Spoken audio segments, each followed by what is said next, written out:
What's the best way to kill someone? Make it look like an accident. And this gang leader about to go for a swim is about to die in. He's swimming along when he suddenly spots a watch at the bottom of the pool. He dives down to grab it, but then hands reach out and pull him under, drowning him quickly. Upstairs, the guards notice the boss isn't moving, but then he starts swimming again, so they leave, reassured. In reality, it's the killer moving the body to make it look like he's swimming. Once the job is done, the killer changes into a chef's uniform and leaves. Meanwhile, the gang members discover the boss's body, and chaos ensues. The killer slips away unnoticed in the confusion. Back home, he burns all the evidence related to his target. The news later confirms the gang leader's death as an accidental drowning. This man, Arthur, is the top assassin in the business, known for his skill in making kills look like accidents. He has one rule: no emotions involved in his work. But today, the organization wants him to kill Harry, his old partner. Arthur hesitates because Harry was his closest ally. Arthur handled the kills, Harry provided the intel, and they trusted each other completely. Arthur confronts his boss, asking if there's been a mistake.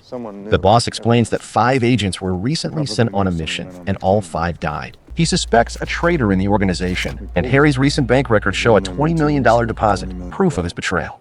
Harry must die. After much thought, Arthur calls Harry that night and tells him to run.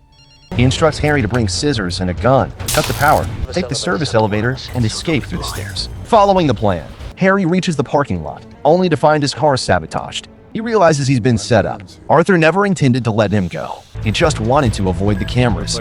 Destroying the car and killing Harry would make it look like a carjacking gone wrong. Harry doesn't resist.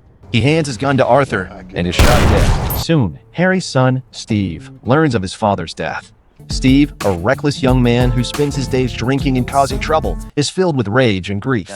His first move is to find Arthur and demand to be trained as a killer. Seeing Steve's determination and looking at a photo of his old friend Harry, Arthur feels a pang of guilt. The next day, he agrees to teach Steve. The training begins with weapons, rifles, submachine guns, shotguns, sniper rifles. Steve needs to master them all. Arthur quickly notices Steve's natural talent. He's hitting bullseyes in no time. Then, Arthur hands Steve an insurance manual filled with various ways to die.